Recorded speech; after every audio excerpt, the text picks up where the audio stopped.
No, I'm serious. You take vaccine, for instance. 30 years ago, the entire concept of vaccine was unheard of, and now we save lives every day. But that isn't the whole answer. What do you mean? That sooner or later, the best way to cheat death will be to create life. Now you've gone too far. There's only one God, Victor. No, leave God out of this. Listen, you love someone, they have a sick heart, wouldn't you give them a healthy one? Impossible. No, it's not impossible. We can do it. We're steps away. And if we can do that, if we can replace one part of a human being, we can replace every part. And if we can do that, we can design a life. We can create a being that will not grow old or sicken, one that will be stronger than us, better than us, one that will be more intelligent than us, more civilized than us. In our lifetime? No.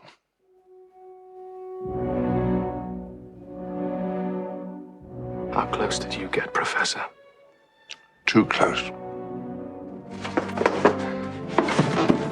Professor, I beg you, let me see these notes. No. My work now and its application lies exclusively in the preservation of life. I abandoned my other researches many years ago. Why? Because they've resulted in abomination. I am from beyond. Listen, and all you desire will be yours. Welcome to Spider-Dan and the Secret Balls. Prepare for Prattle.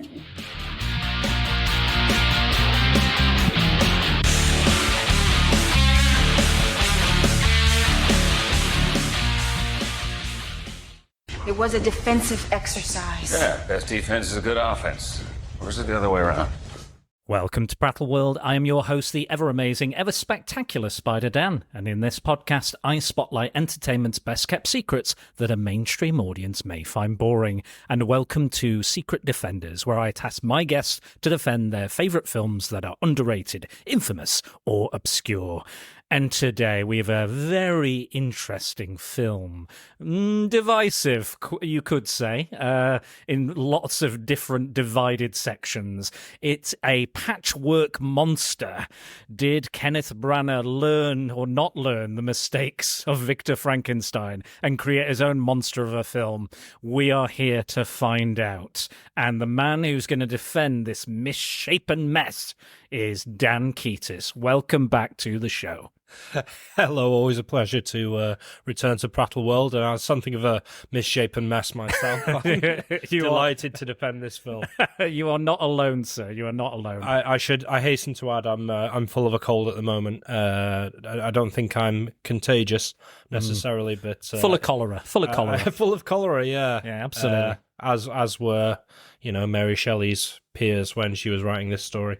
Absolutely, absolutely. I had a Mary Shelley triple bill over the weekend. I watched, do tell, Gothic from Ken Russell, so it's mad as anything. I watched Haunted Summer, and then I watched Rowing with the Wind. So 3 films about the making or the creation of the story of Mary Shelley's Frankenstein. Well, I mean, it's a very interesting story in itself. I mean, it's kind of, you have to remember, she started writing this when she was 18 years old, and it was published when she was 20. Obviously published under... Was it a pseudonym? Or? It wasn't under a pseudonym. I think it was just, I don't think that it wasn't named. I think it was published unnamed, because obviously no one would read something written by a woman at the time. How dare they? How dare they? How unconventional. But yeah, it's both the first horror story and the first science fiction story. Yeah, that's right. Interestingly. So when was it? It came out sort of early 1810s, set in the sort of 1790s. Transcendent and indeed sort of one of the earliest instances of the Gothic novel. I am actually this year going to read it for the very first time. I've yet to read it, unfortunately, but I've seen enough interpretations and adaptations of it, so I think I'm well versed in the world. It's actually a really good read. I remember I read it, about 20 years ago now, but I remember I read it as when I was at uni. I did English literature in my first year, and you got these Norton anthologies, and there were these massive paving stones of books, and they had you have reams and reams and reams of classics in there, and I was going through them, and Frankenstein was in there, so I thought, right, okay, I need a seriously good reason not to read it now, and I remember taking it on it's not the most sort of compact and portable of books, but I remember taking it on the train with me, because at the time I was doing a musical in Manchester and I was living in Preston. So I would commute between the two, and I would carry this big fucking heavy Norton anthology onto the train with me, and just like leafing through. And the pages were absolutely sort of like tissue paper thin as well, because there was so much of it, and they had to get it on the thinnest paper possible.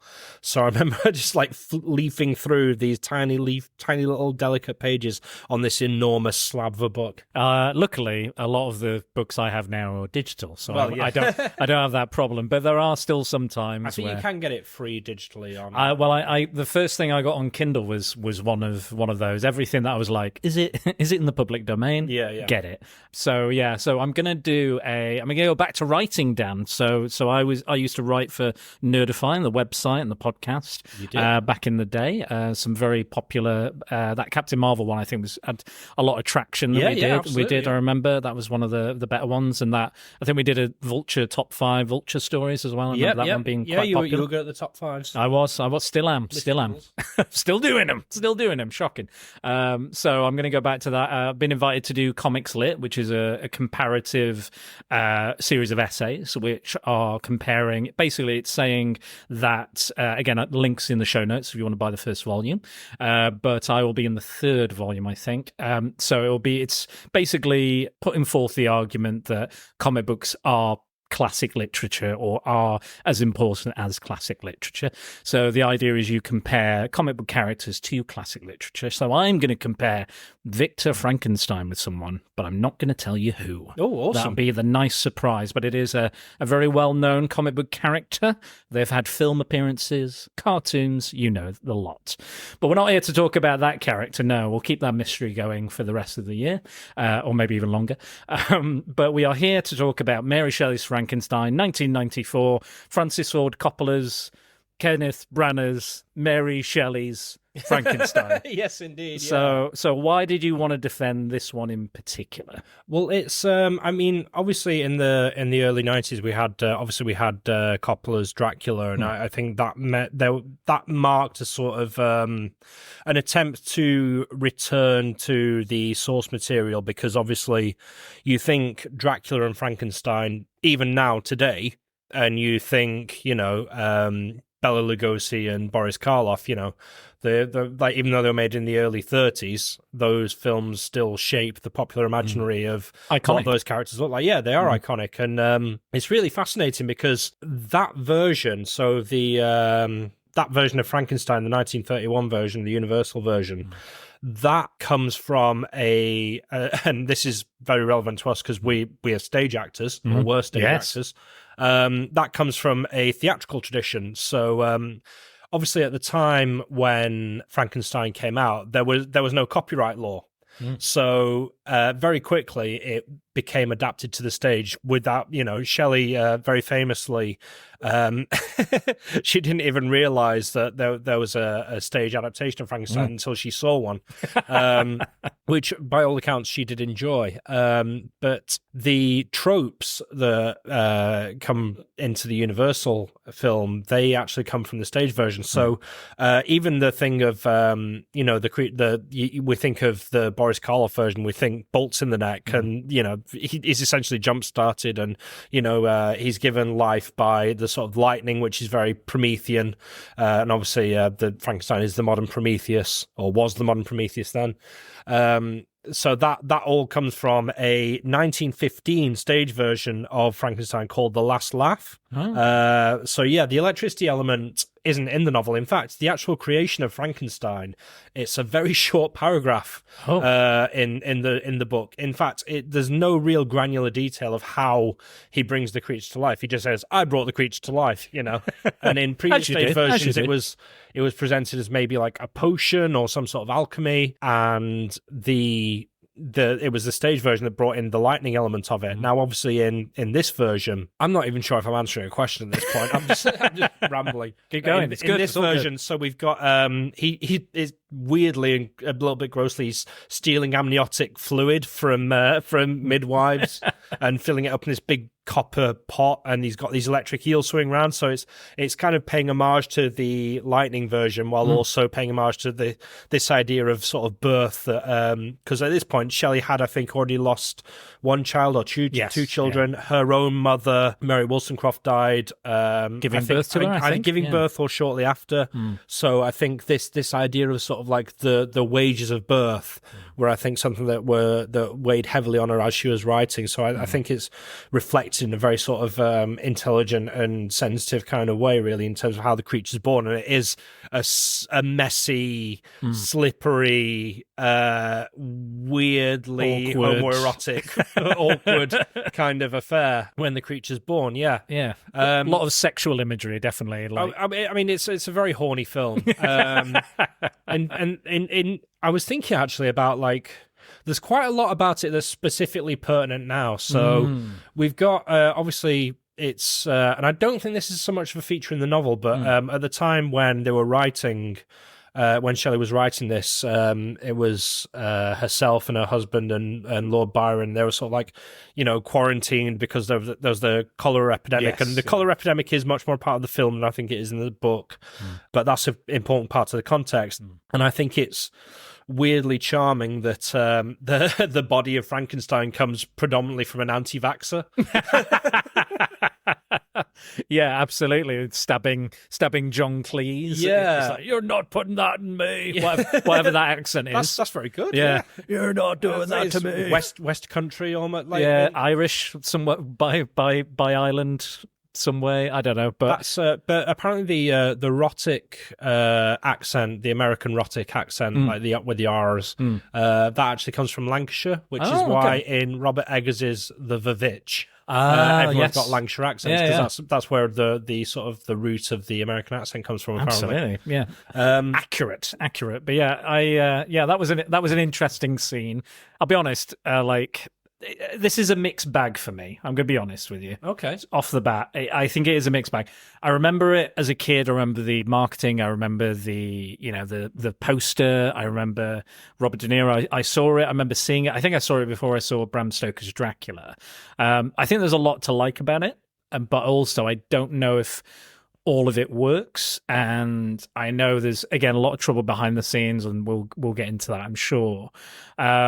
But I think there is something here that's very kind of grand and Shakespearean and lofty. That's very much what I love about it. I mean, you can level a lot of the same criticisms at both Bram Stoker's Dracula and Mary Shelley's Frankenstein. Yeah. I think Bram Stoker's Dracula is broadly better remembered. Yes, which I think is unfair, because whatever you want to say about Mary Shelley's Frankenstein, at least it doesn't have Keanu Reeves attempting a British accent. True. There is that. That is the one weak link. No, I have nothing but love for Keanu Reeves. We love Keanu, but not his finest hour. Yes, we've talked about Keanu on the podcast several times, and we do like him. I feel like that was him sort of stretching his limits as an actor, but also recognizing his limitations as an actor. Yeah, I think I remember seeing or reading an interview where he was like, I didn't do enough prep, I didn't do enough practice, I was rushing from one production into another and, hoping for the best. And that would be most good, Count. Most good indeed. The bastard sleeps in Carfax Abbey. Is the one line I always remember. But you went a little bit Nicolas Cage. Yeah, sorry, a little too far. I pushed it too far. But yeah, I mean, speaking of Francis Ford Coppola, he was intending to direct himself. He was intending to do this himself. Okay. Initially, but he realized, he was like, I think I've done the Gothic thing. Yeah, I think I'm good. I wanted to. I didn't want to delve too much into the behind the scenes drama of it all. Sorry. So no, but I'm. Because I didn't want to step on you, by all means, bring your knowledge of that. Yeah, so he decided to kind of pass it on, and because he is a director, as a producer, he didn't want to interfere too much. So he would like suggest things and say, maybe do this, maybe don't do that, maybe cut this, cut that. When he did see the finished film, he did say, can we cut a whole hour of the first hour, or the first half an hour at the very minimum? I think he said, because it was like, there's a lot of dancing, and there's a lot of stuff going on that he didn't think was particularly relevant, I think. Okay, so was Branagh's initial cut much longer? Because I think it comes out at just over 2 hours. There is a work print with several scenes that are missing, which kind of makes sense to a degree. There's more stuff with his friend Henry, Amadeus. I was going to say Amadeus, isn't it? Because there's a scene later on where he's like, it's kind of implied that he knows what's going on, but he's never in on it, or he's never told what's like towards the end. Spoilers, we're going to talk spoilers, by the way. Tonya Todd, spoiler warning. When he's doing the final experiment, he's kind of like, don't you do it. But we're like, what, do you know what's going on? Do you know what the situation is? Do you know the deal? Do you know what this is? And then there are scenes that are snipped out that have him in. There's a few others. I think there was a scene in the comic book, because when you do an adaptation of the comic book, you get the original script very early on, so you can do it. And I think with the Justine implication in William's death, the creature, or the sharply sharp-featured man. Sharp-featured man, thank you, well remembered. He gives the locket to Justine while she's asleep looking for William. Ah, I see, right. But that was not intended as a frame job. It was intended because she loved William so much, he wanted to give something that he cherished to her. So there's a few like little things that didn't quite make the cut. Frank Darabont, the guy. Of Shawshank. The Stephen King guy. Stephen King guy, basically the Stephen King guy. The Blob he did, the remake of The Blob. He wrote the script, and he said it's one of the best scripts I've ever read, but it's one of the worst movies I ever saw. Oh, really? Yeah, okay. So he felt like his script was butchered. There's a lady I'm blanking on the name of who wrote the original script, but then he had changed it, made alterations to it. There's a feeling that this was kind of a bit of a vanity project for Kenneth Branagh. Do you see that in the film yourself? I mean, it's very much kind of like in the Kenneth Branagh tradition. Like, if you've seen any of his sort of Shakespeare films of around the same time, or his Shakespeare sort of TV films of around the same time, he used a lot of the same people. Like, he used the Tim Harvey, the production designer, who did a lot of his Shakespeare stuff. But I think the production design is absolutely amazing. It's that sensibility, but with a budget, and it's a stunning, gorgeous looking film. Oh, absolutely. Like I was going to say, that's one of my favorite things about it: the cinematography, the scenes. I will say we go from like some very like standard camera work to these really extreme kind of wild, spinning and a lot of screaming and crying. More crying than any of the Tobey Maguire films we've watched before. There's a lot of that going on, and it does kind of. Again, I think there's some kind of, it doesn't always come together. And I think, again, like if you think about like Bram Stoker, like the cinematography and the camera work in there was very kind of measured and decided upon. And I think there was more kind of intention there. With this, I think it's like, let's just have a spinning camera all of a sudden. There's an element of that, but I think the whole thing for me certainly feels very sort of operatic. Yes, I can see. And even like all the sort of stuff that takes place in Ingolstadt, that's actually a set. That's all Shepperton Studios, really? And it's an enormous like sprawling set. And I think the sets are gorgeous, the costumes are gorgeous, the actual creature makeup and stuff is gorgeous, the cinematography is gorgeous. Shot by Roger Pratt, by the way. Oh, nice. DOP of Batman 89. Of course, I knew there was going to be something there. There's always a Batman reference. There's got to be some gothic Gotham. I've got a Swamp Thing reference as well. Oh, here we go. The sort of the Frankenstein lab is very much an homage to the Bernie Wrightson's illustrations. And obviously Bernie Wrightson is the co-creator of Swamp Thing. Exactly. Yes, absolutely. So I wanted to get that Batman and Swamp Thing reference. Well, I've got another Bernie Wrightson thing for you as well. The original Frank Darabont script is available online for you to read with illustrations by Bernie Wrightson. There you go. So yeah, you can check that out if you want to read the original intended script and see what Frank Darabont thinks is his best script. What else script? The score as well by Patrick Doyle, who would go on to create the Thor theme tune.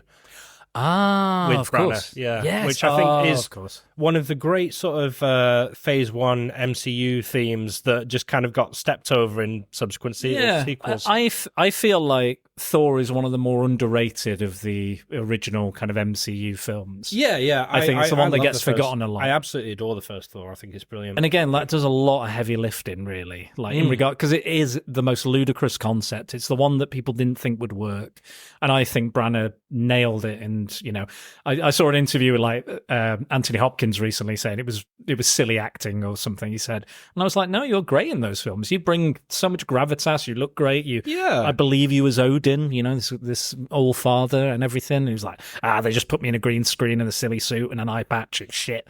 And I was like, no, I disagree with you. I can see why it'd be a frustrating experience for him as an actor, but I think he came across very well. And I think that just shows you how good an actor Anthony Hopkins is on his worst day.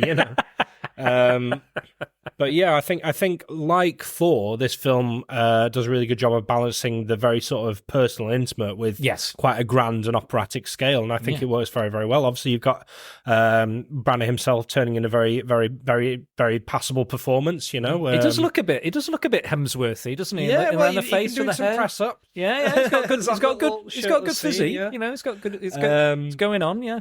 You've got Helena Bonham Carter, who I think was probably sick of corsets by this point in her career, because she was the Merchant Ivory girl, wasn't she? She was.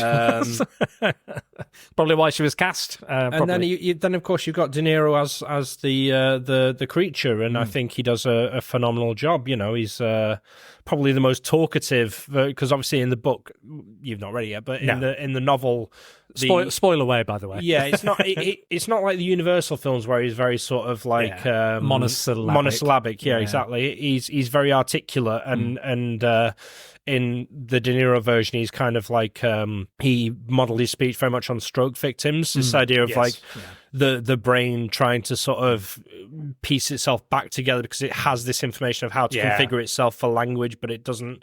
I love that line. Can't quite manage it. Yeah, I love that line where he says, it's not things learned, but more things remembered. Exactly. He learns to or relearns to play the flute, and he starts kind of piecing things together. My favorite section of this film is when it's just kind of De Niro. Yeah, Coppola came along and he said, you have to put De Niro in this as the monster, as the creature, as the sharp featured man. Luckily they got on, they had a laugh. During that lovely Bambi scene they have in all the amniotic fluid when he first wakes up, there was a tear in his suit. And apparently there was a lot of on set there was a lot of jokes and the interview saying, there's a lot of cut-ups and cutting each other up. And when they were slipping around and sliding around, and it's kind of beautiful and sad and awkward, that kind of scene. There's a lot going on there, disgusting and weird and whatever you want to describe it as. But during that scene, apparently De Niro shouted "Don't get any KY jelly up my ass." Excellent. That was in one of the interviews I found on the Branagh Compendium website, which I didn't know existed, but now I do. I think when De Niro does pass away, that should probably be put on his tombstone. That's it. Don't ever get KY up my ass. But no, I do. It seems strange to cast. It's an English Gothic horror novel. But it's again set in Germany. So I mean, it does that Hollywood thing, doesn't it? Of where if you're not American, then you're British. we've got a Swiss guy living in Germany. Yeah, you're British. Yeah, it's fine. That'll do. You're European. It's the same. It's all the same. But I think the whole sequence of him in the little house with the family, I think, is so well done. It's so again poignant, sweet, but it's not saccharine or overly sentimental. It works. It feels real, and again the idea that he's remembering as opposed to learning, I think, makes me believe that he can, take in all this information and learn and read the journal, and stuff a bit more. He's kind of like that benevolent wood spirit. Yes, I love that. I like the bit where he just piles up the vegetables outside the door, and because obviously you've got Richard Briers. Wonderful. Continuing the same character from The Good Life, really. Pretty much. He's gone blind for whatever reason. Yeah. Margot's dead. So that's why he's gone blind. Probably can't leave himself alone. Picturing Felicity Kendall's bottom. Yeah. But fun bit of trivia actually that I got from the commentary track on the excellent Arrow 4K Blu-ray. If you like the film, then that is definitely the best way to watch it at home. Even if you don't like the film. Even if you don't like the film. If you even have mixed opinions on the film, it's a very educational track. But apparently, Richard Briers was almost rendered actually blind because at the time he was trying to get a bag of coal into his hatchback and he knocked his head on the boot and he detached a retina. Oh shit! Yeah, so Fucking hell. while he was shooting, the he was getting surgery, but the doctors were worried that he would be actually blind. Life imitates art. Yeah. Well, I wanted to mention a thing. Again, we cover alternative holiday movies, alternativity stories, and this is technically would count as one because it's set at Christmas, and they mention New Year is coming up as well. So yeah, it would count. We're not going to cover it for that season now in December, but it could be if you wanted to do your own. If you want to put it on at Christmas, you now can. Unwrap it there. But yes, I wanted to say like the links for Bram Stoker go even further than just the kind of the film itself. So often they'd be packaged together in like DVDs and VHS. Yeah, I remember seeing a few box sets. They'd be sold together. Yeah. The marketing was quite similar. So I think it was "Beware" was the tagline for Dracula, and "Be Warned" was the tagline for Frankenstein.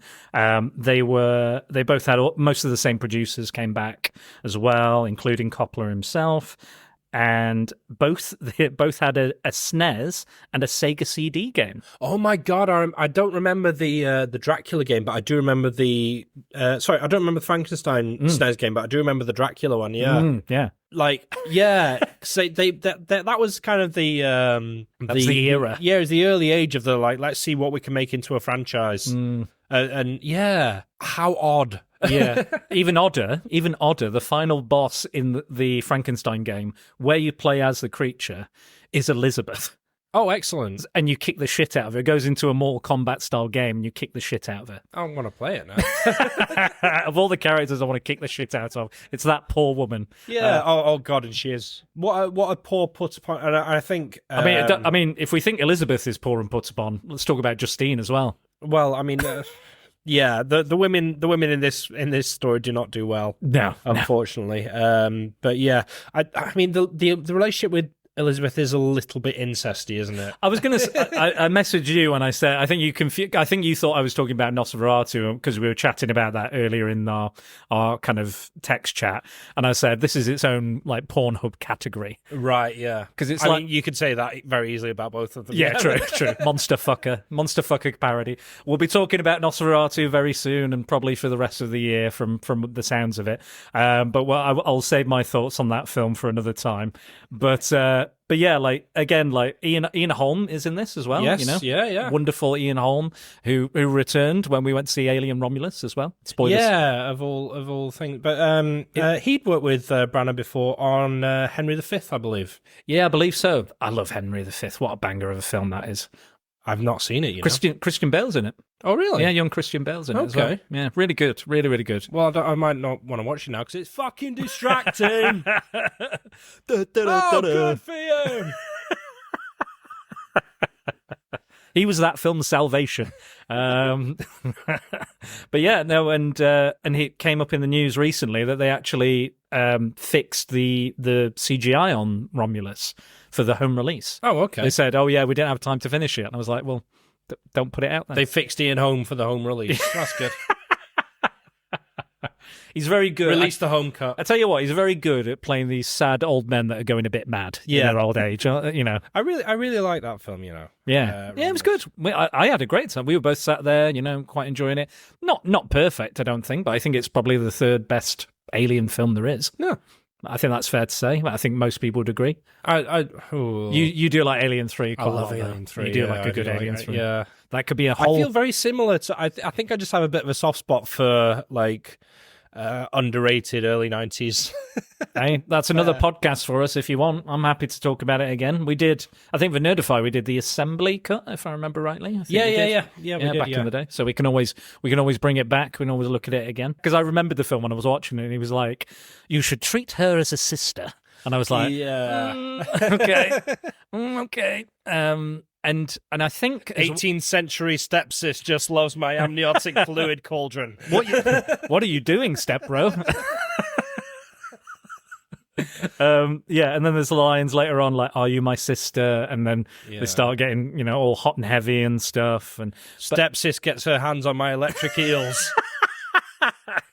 I poke her full of needles.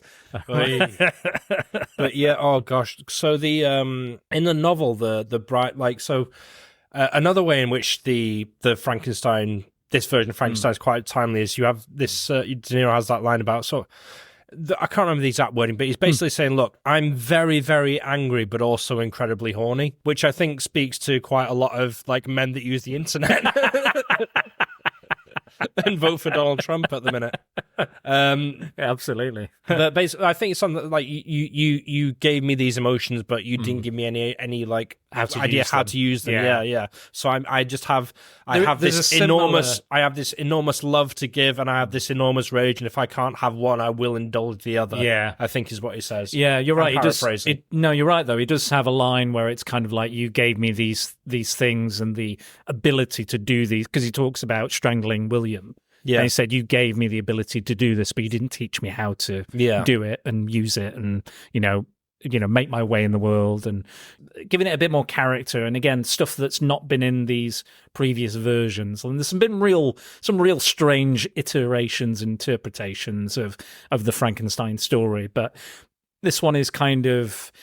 And I know it has the framing device, which most of them don't have with the the Arctic bit. That was the first, I believe, film adaptation to actually do that, because obviously you're not going to be able to do that plausibly in the 30s, Exactly. And they wouldn't have had, obviously the Hammer films were characterized by their low budget, so you're not going to be able to do it. They were pretty horny themselves as well. They were incredibly horny.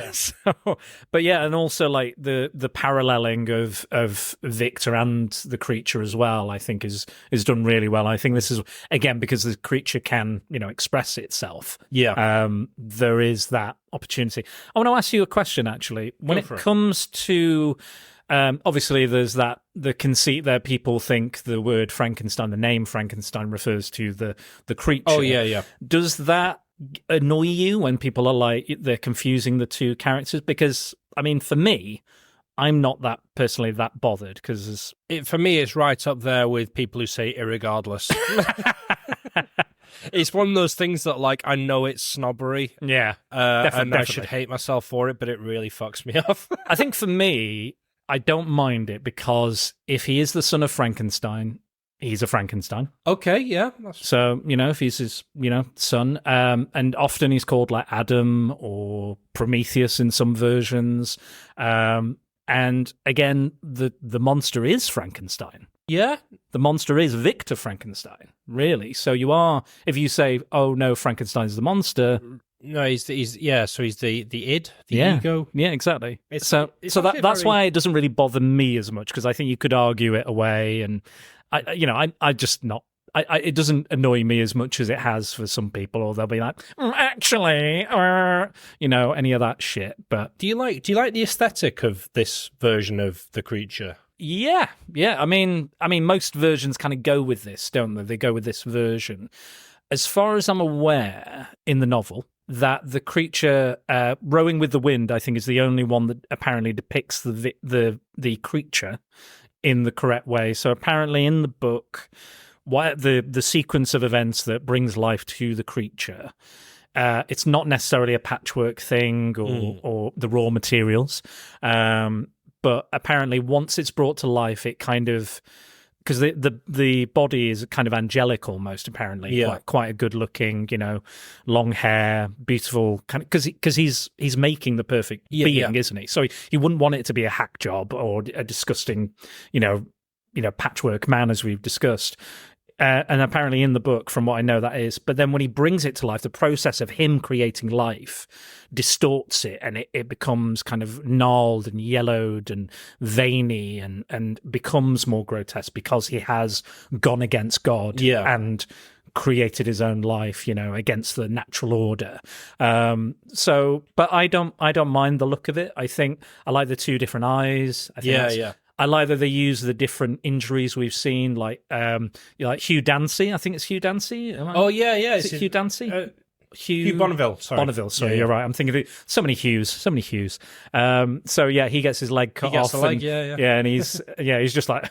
And again, I think there were more scenes with him in as well that they cut, and there was definitely some more scenes with Justine. I think Justine convinces Victor to go back to his studies after his mother dies. Right. And she's like, "No, you need to move on and go on." And then he's like, "Well, I'm thinking about doing this," and she goes, "No, don't do that. That's against God." Speaking of the mother dying, I've got to get this out. So having dropped a Batman and a Swamp Thing reference, I want to drop a Star Wars reference. I was like, his mother dies, and that pushes him down a really dark, obsessive path. It's a bit Anakin Skywalker, isn't it? No one need ever die. He rails against this idea of, that's not fair. I'll be able to stop that.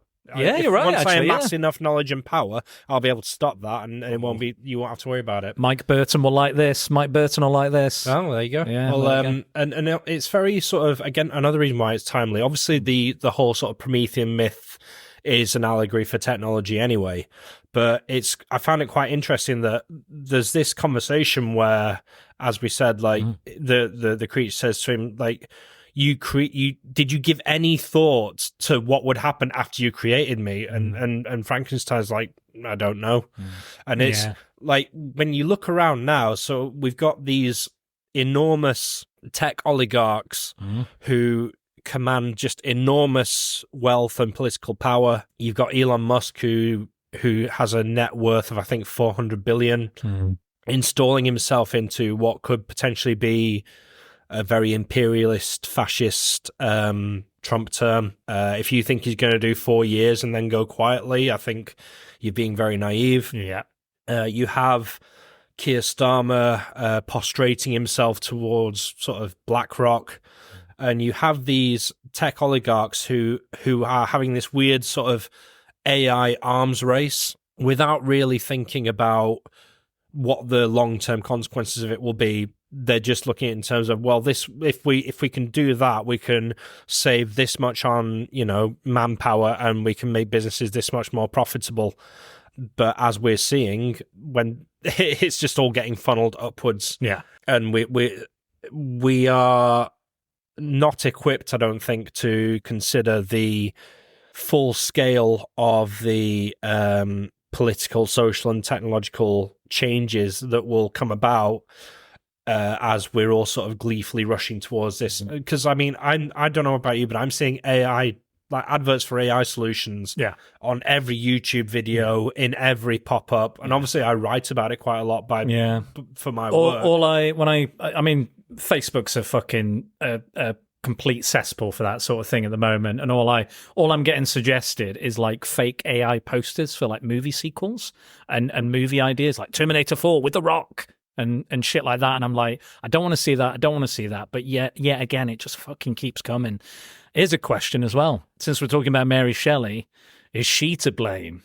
Because people have argued that she's created AI from this idea. I know we consider AI a robot or usually it's kind of a situation, but this is technically an artificial intelligence, one that's not. I think the question of sort of artificial life and artificial intelligence, I think that predates Shelley. Yeah, probably. I think she was just the first person to come up with a compelling sort of narrative hook. Yeah, fair enough. I'm not saying she is the fault of, I'm not saying Elon Musk is okay, and it was Mary Shelley's Shelley's fault. I'm just saying that, that's the idea she created. Did she create another monster by therefore, creating or giving birth to, a story that could propel AI into the kind of general kind of conversation? Yeah, possibly. I never thought of it like that, but yeah, no, absolutely. Then we will come back to you and do another podcast on that. Maybe that's for another time. From the smouldering rubble of the UK. Like speaking of the kind of set design and production design, and again that wonderful kind of contraption. What I want to call it is the Wallace and Gromit ballsack machine. It is a very Wallace and Gromit-esque design, isn't it? It is. And then that big undulating ball sack of holding all the electric eels and everything, and it's all that sexual imagery, and it's, the creation, and again, there's a lot of homoerotic undertones, like you've said. I watched Victor Frankenstein last year with James McAvoy and Daniel Radcliffe. Very homoerotic, especially when they're draining like the pus out of the back of Daniel Radcliffe. Very sexual. But there is that idea of, two men creating a life, together, or being together and being connected. That's interesting, yeah. And having a love for each other, because there is definitely a love and conflict, and there's something there. So it's almost like it's saying something again. Like we know Byron was into men. We know Shelley was probably into men. That weekend we probably had a bit of had a little bit of bisexuality. And, I've seen all those three films. So Byron was famously quite slutty, wasn't he? Oh, he was, absolutely. He was like Jez from Peep Show. I wouldn't have made that comparison. With enormously true talents. But yeah, like in those films that I watched, check out Gothic and Haunted Summer and Rowing with the Wind if you want. They're all available on YouTube if you want to go watch them. I have a favourite. I've done letterbox reviews if you want to go check out my favourite.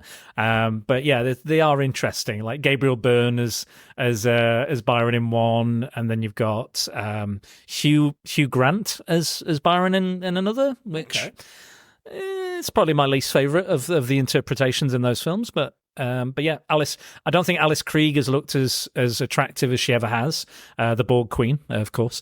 But yeah, anyway, I'll stop talking about how much I like Alice Krieg.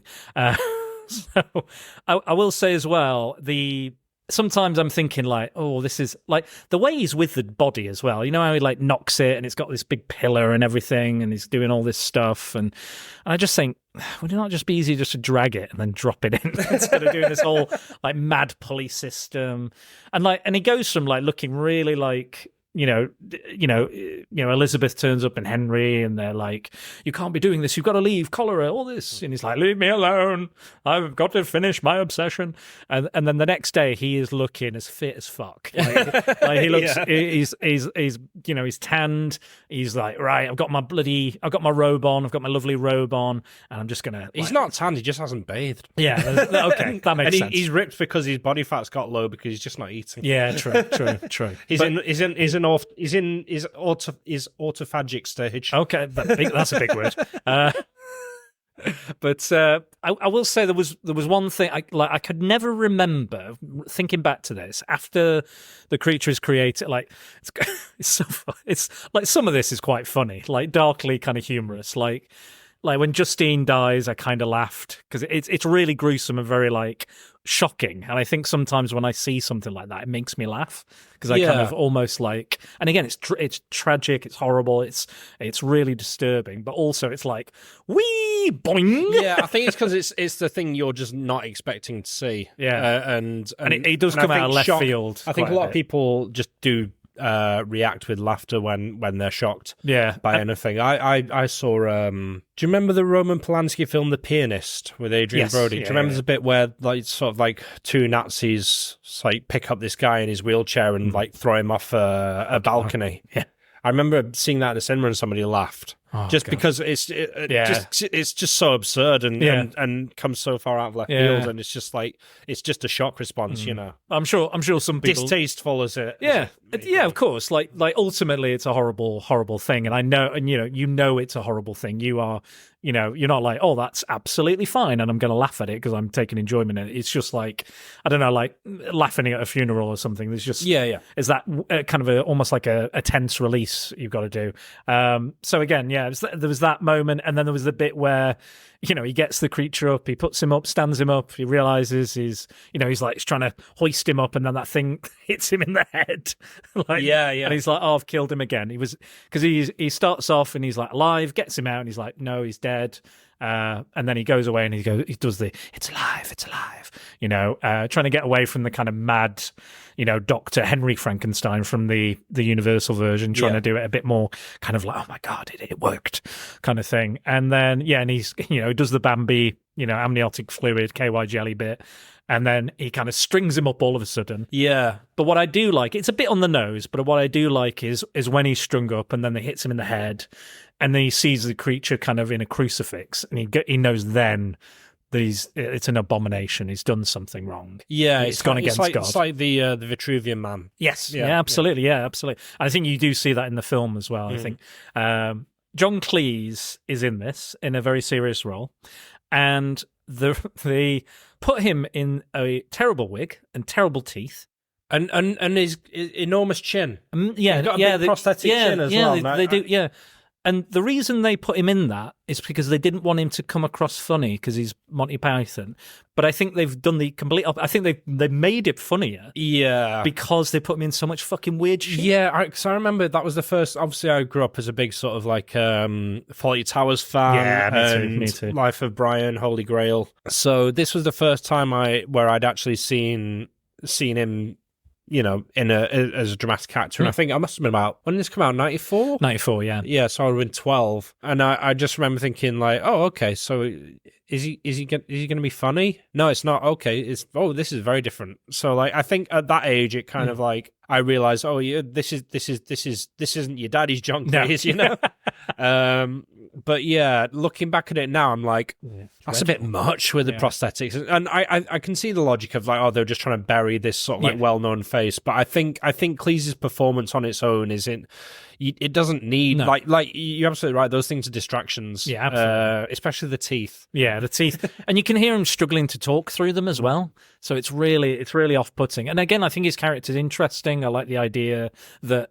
That it's not just like I'm a genius, Frankenstein's a genius, and I can figure this out. It's like he's given the kind of keys to the kingdom, and then he just puts the dots together. He's like, oh, I need this, I need that, and I need this.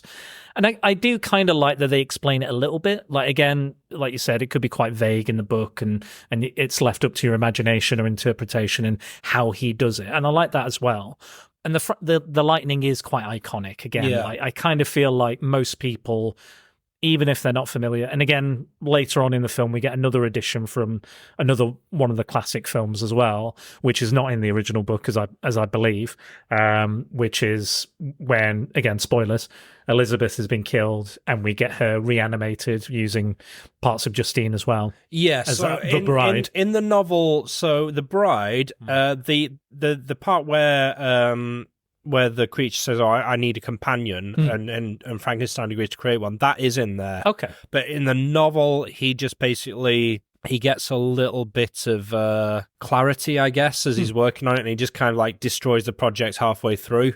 Whereas in the film, obviously, it's very explicitly Elizabeth, but he reanimates her for selfish reasons, but then the creature assumes that, yes, she's for him, and so they have this weird sort of when she's brought back to life. I just find that so moving and heartbreaking and terrifying. Yeah. But when she's sort of like, they have this sort of tug of war of her, and she's just so shocked, like horrified by this choice, by this life that she, like, and again, like as you said, this idea of it being an affront to the natural order of things. So there's that really, really horrendous sequence where she smashes the paraffin lamp over her head, and you get this wall of flame cascading down over her, and she's tearing through the corridor on fire, and then she becomes this big sort of pyre on the floor. Yeah, I think this whole house is like an oil painting or something, because it fucking goes up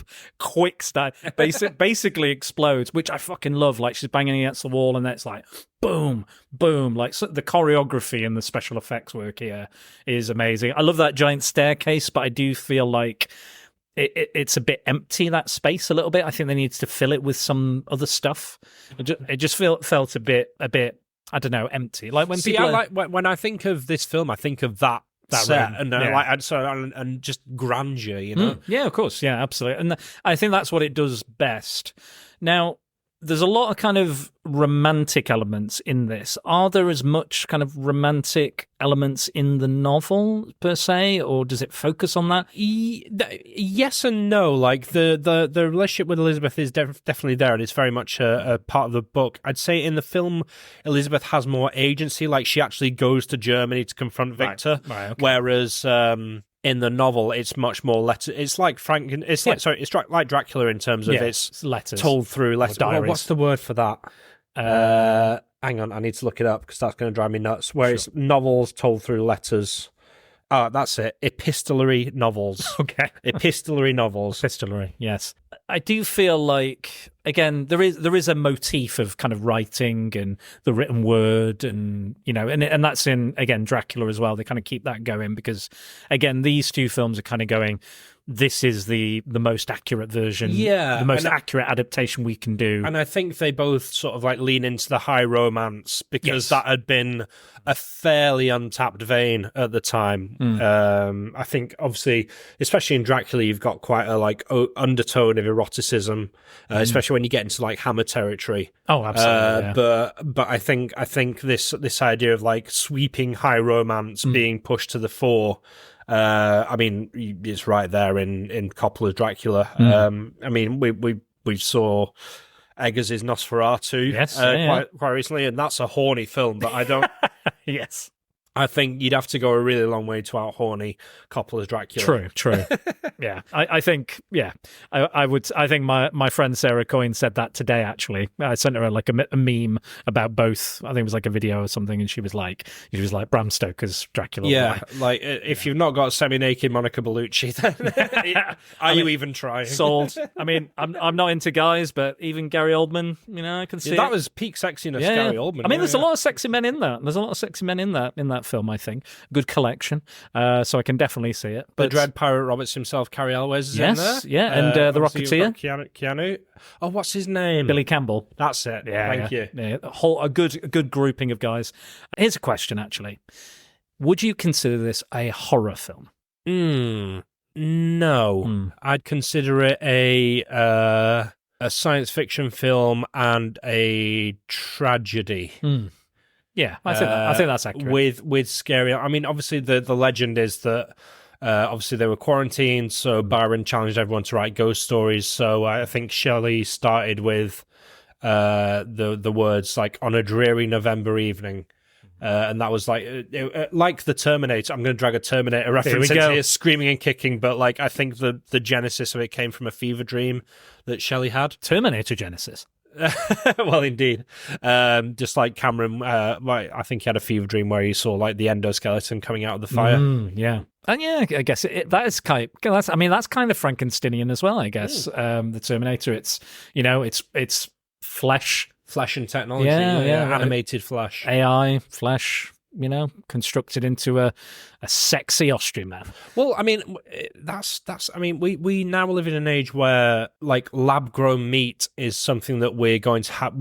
In order to feed the population sustainably at the rate it's growing, is something we're going to have to pursue because. I mean, if even looking past the ethics of it, like you can't raise and slaughter enough animals in time. No, can't grow enough crops. Even if we were vegan or vegetarian, it's still. Well, if we all went, I mean, that would create problems of its own. But true. Like I think some like 3/4 of the crops we raise go to feed livestock. Like we don't feed ourselves in the smartest and most efficient way. Probably not. Probably not. Yeah, no, I think I agree. I see it more as a kind of a gothic romance. There is like horrific elements and the prejudice and the creature learning prejudice. I thought that was a good scene when it comes out. My main issue is, again, I think I was going to this point earlier, but I must have distracted myself. I couldn't remember how the creature gets out and away from Frankenstein. I couldn't remember, and I think I know why. Is because he's kind of in a kind of a, I don't know, like a, I don't know, fugue state, or he's kind of hallucinating, and he wakes up, he goes to bed, and he sees the creature. But during this sequence, you've got the teacher back at the school going, "Oh, Frankenstein, you've done things. Oh, yes, of course. You've sown evil against evil." And there's this kind of half, kind of cross-faded image of him speaking and talking about all the things that Frankenstein done. Didn't you think, man, what you could have done and what this is effrontery to God? Like, during that scene, the creature is interacting for the first time with Victor Frankenstein, and he's chasing him out, and he's trying to kill him, and he's escaping, and he's knocking things over, and he wants to be. And this is a really touching and beautiful and important scene in the film. But all you're hearing is, "Oh God, what have you done?" Yeah. And I think when I first watched it, because that was so distracting to me, I missed the part where he takes the coat, he takes the journal, he's shunned. He's trying to be killed. He goes out the door, and I completely missed that. And that's why I didn't remember it. Yeah, because they're for some reason overlaying, I guess is the term, that guy. Which again, it could be, I don't know if it's part of another scene that was cut or something, or maybe the whole experiment went public, or maybe he said, "Look, I've done this. I need your help." And he goes, "No, you did it yourself. You're a madman. You're a radical." I think it's something that's actually happening in his head. I don't think it's something he's recalling. No, but I think it's too distracting, because I think those moments are quite important to the story and the creature. Because again, he's looking for understanding. He doesn't know who he is, what he is, where he needs to go, what he needs to do, how to be a living thing. And all Frankenstein is doing is going, and throwing, swinging axe at him, and and shunning him away. And I think if we saw that and it was shown, and it had dialogue and music, I think it would be much more powerful and add to the creature's narrative. Yeah. If we didn't have the you did a bad thing, Yeah, we know all the way through it. Like Henry talks about it all the time, and John Cleese's character is like, "It's an abomination. You can't do that. It's an effrontery to God." And he's like, "No, it's possible. We can do it. We can beat death. We can create life." And we get it. Kind of, it's the whole story of Frankenstein, and it's hammered home throughout the film as well. But I just don't think we needed another. Naughty boy. I get that. I think, I get what you're saying. And I think it was trying to communicate these sort of like teetering on the brink of madness in his exhaustion and his mania. Well, he's getting pneumonia, isn't he? He gets pneumonia. And in the book, it's much. In the book, basically, he's like, "Oh, that didn't turn out like I hoped." I'm going to bed. He just literally goes to bed. So I think that's most of my days like that. It didn't turn out as I hoped. I think in the book it's somewhat anticlimactic. So I think maybe he layered too many. He layered too many things on top of each other to try and make it more dramatic. Maybe. Yeah. I'll go through some of the things that were excised through that work print cut that I mentioned. If you watch Hack the Movies, it's a podcast YouTube channel I follow. He's covered Bram Stoker's Dracula. He's covered the video games. He's covered TV cuts as well. I think he did a podcast where he put two podcasts together, which is both films. So he's a big fan. He goes into a real deep dive. So a lot of that information I've stolen. But yeah, very funny, very good podcaster and YouTuber. There's a callback in the film as well that we don't really know is a callback, and apparently it's when he meets Elizabeth, and they promise each other that they won't die as they meet as children in that scene. Right, I see. And he goes, "I'll promise if you promise," or I think it's I'm butchering the line, but I'll promise if you will, or something like that. And then when they're in that alone moment where they're like, "Oh, are you my sister? Are you my sister?" It's like, "All right, calm down, Branagh." It's a call. He says the line a bit weird, but it's actually a callback to what they said earlier in their life. Mentioned Justine. Oh, yes, the landlady's sheepdog. There's a mention of a sheepdog that the landlady has, and he writes back to Helena about... That's a weird thing, actually, because it turns out that Helena Bonham Carter's character has been writing those letters, but in her letter she mentions the sheepdog. Right.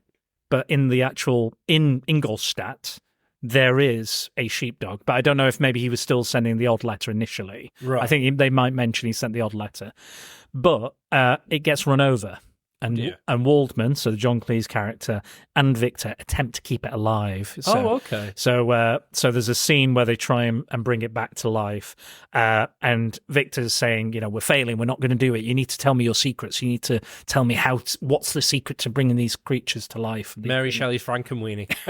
Yeah, basically, yeah. So Frankenstein dog. The creature, Robert De Niro, kills a prostitute as well. They use that in part of the bride's creation, who is played by Fay Ripley. Oh, right, okay. Yeah, so, but it was cut from the film. I think there's probably enough violence against women in this film. Probably. Yeah. I think maybe it was probably a good thing to cut that.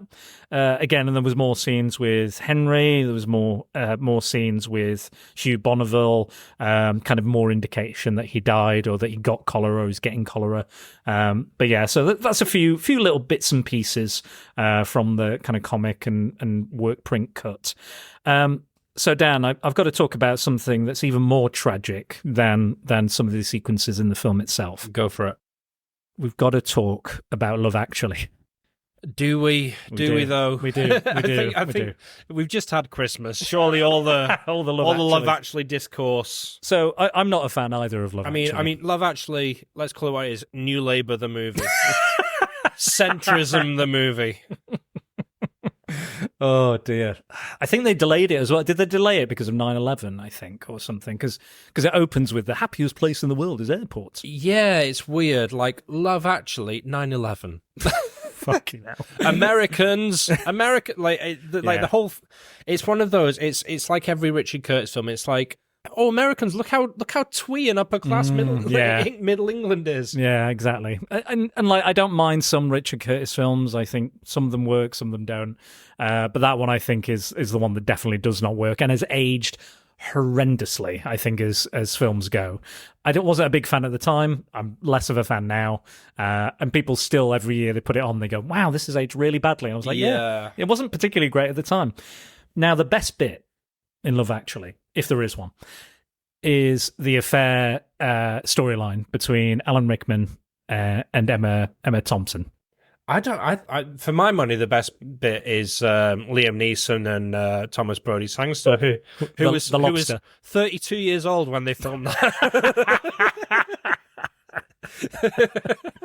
God, there's a lot of problems. He looks exactly the same now. He's just a bit taller. You're right. He has a very rare condition. Same with Keira Knightley.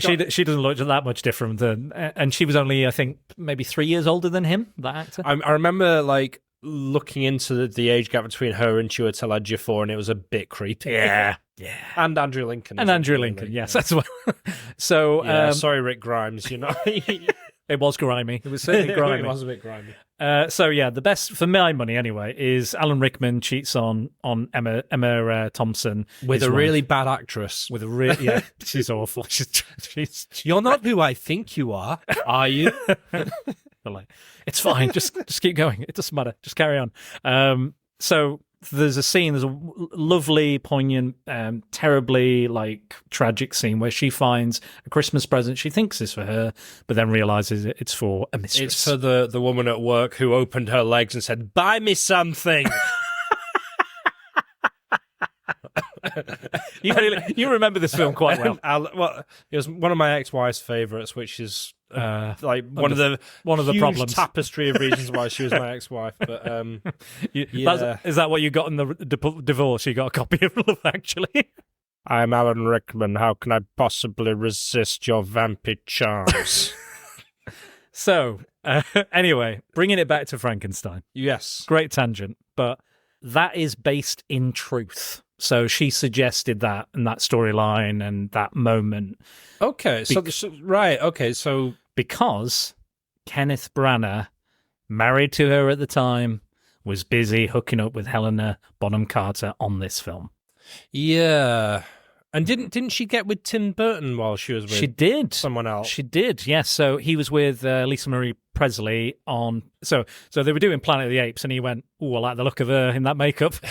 Let's have a bit of that."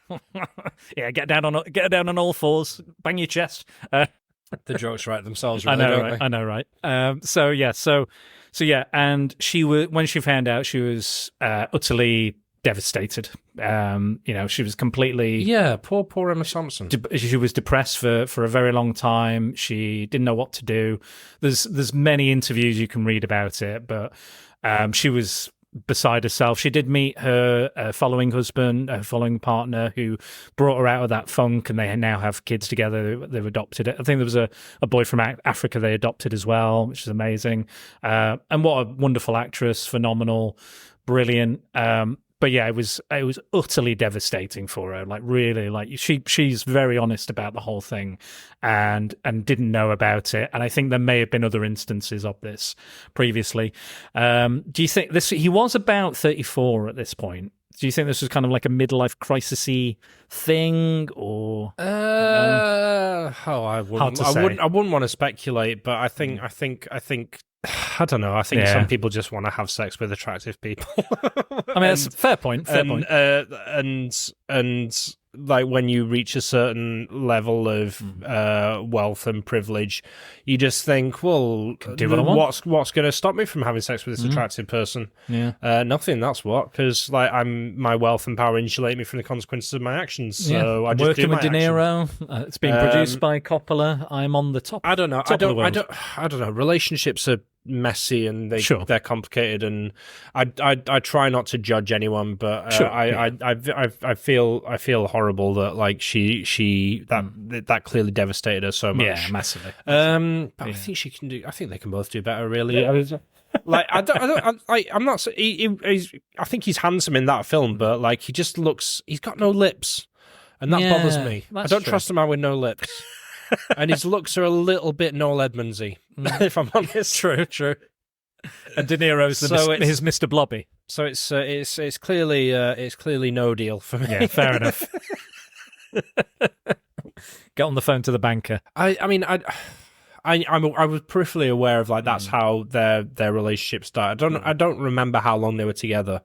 A little while. They were together a while. I remember that, but yeah, I don't tend to involve myself in that side of things. Yeah. It's like the Amber Heard Johnny Depp thing. Yeah, we can get it like so get into the weeds of let's that. Let's just agree that they were horrible. Like they just brought out the worst in each other and try not to lay blame it. I will say that Emma Thompson did meet up with Helena. I think it was at a premiere for a Harry Potter film, I believe. Of course, yeah. I mean, they're British actors. All of them are going to be in Harry Potter. Yeah, so I think they bumped into each other and met, and they kind of put it to rest, put it to bed. Right.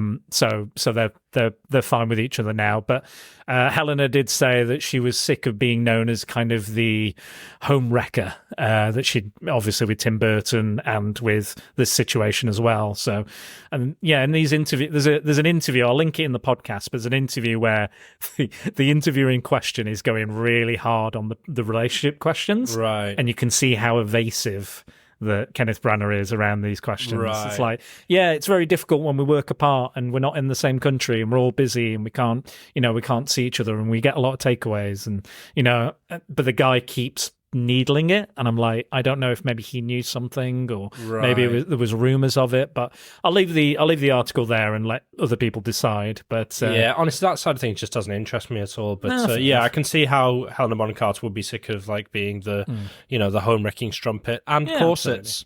And she wears a corset in Harry Potter as well. She can't escape the bloody thing. Yeah, much like Keira Knightley, she's always in one. She's always in try wearing a corset. No, Keira Knightley just looks like that. That's it. She's actually in baggy clothes. Blessed. But yeah, let's talk a little bit about the more kind of.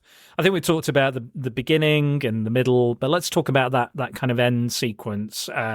So we have again, the creature learns what he is. He learns who's responsible, and he reads the journal and heads over to Switzerland, Geneva. I'm right in saying Geneva, I think. Yeah. Goes to Geneva and is looking for Victor, and comes across William, who was for some reason wants to take the locket with Victor's face on it to see his friend Peter, who we never see, and he meets the creature. And I think initially maybe it was implied that he's the friend. Yeah. But he's not, because it's quite clear that they both never seen each other. Yeah.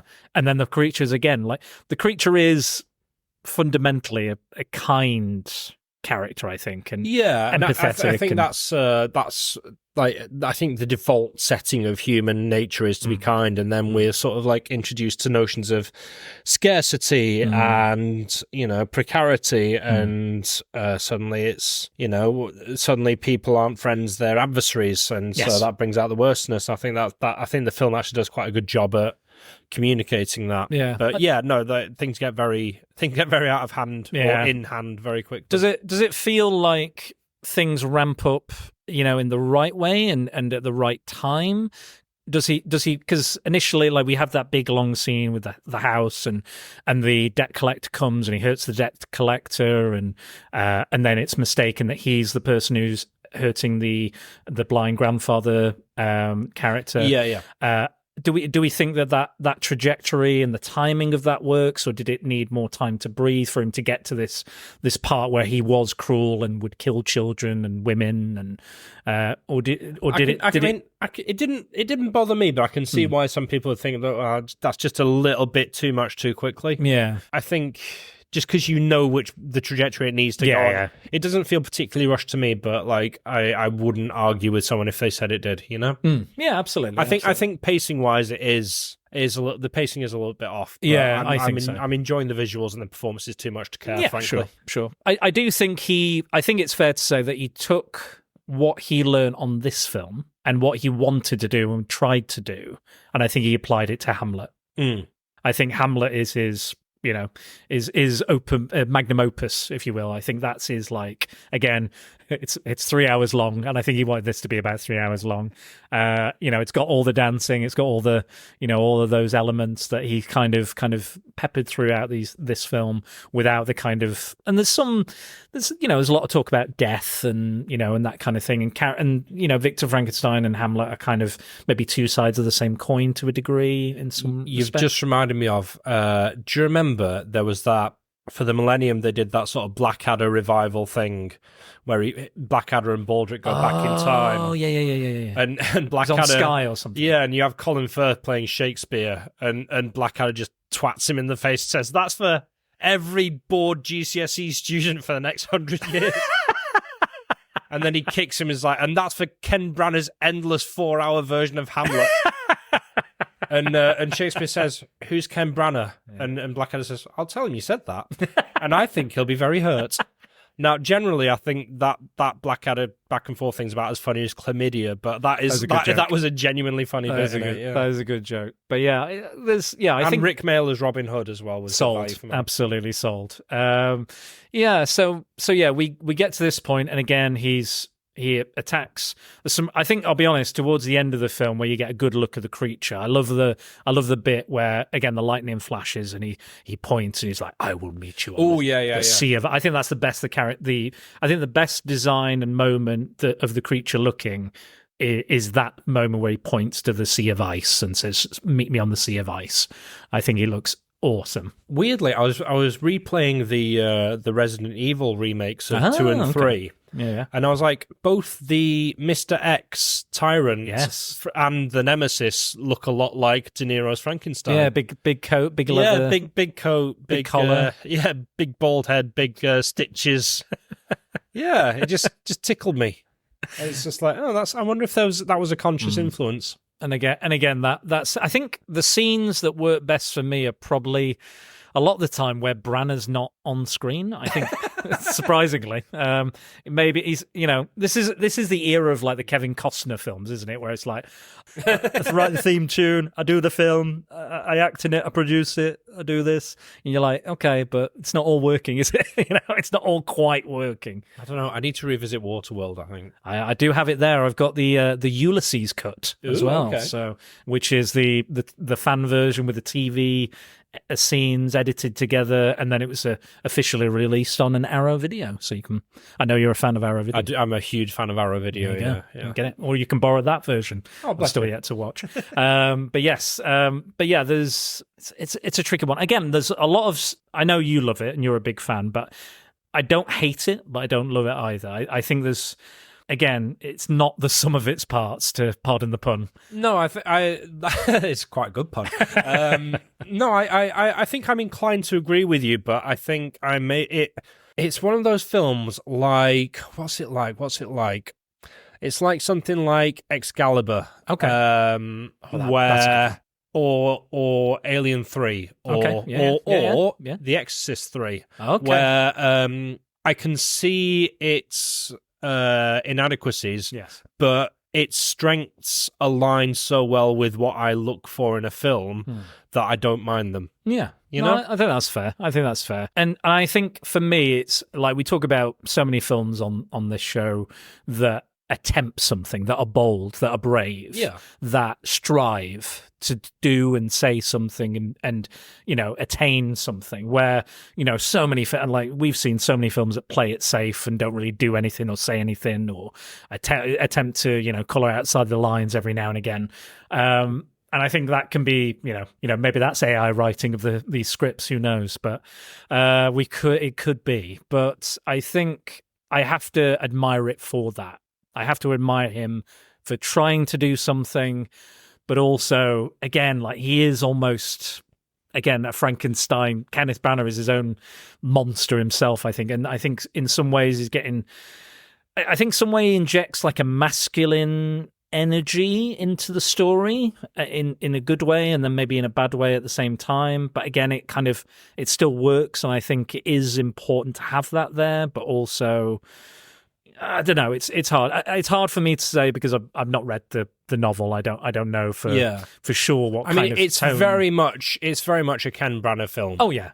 And so I can't, like, me. I'm like I like my auteurs, and so like if you give me a middling John Carpenter film or a middling Tim Burton film or a middling Zack Snyder film, I'm going to be like, okay, so that's a bit tropey, or that could do with pushing back or forward a little bit. But I'm just glad that an artist is able to create something that's idiosyncratic without being sort of like fed through the homogenizer machine.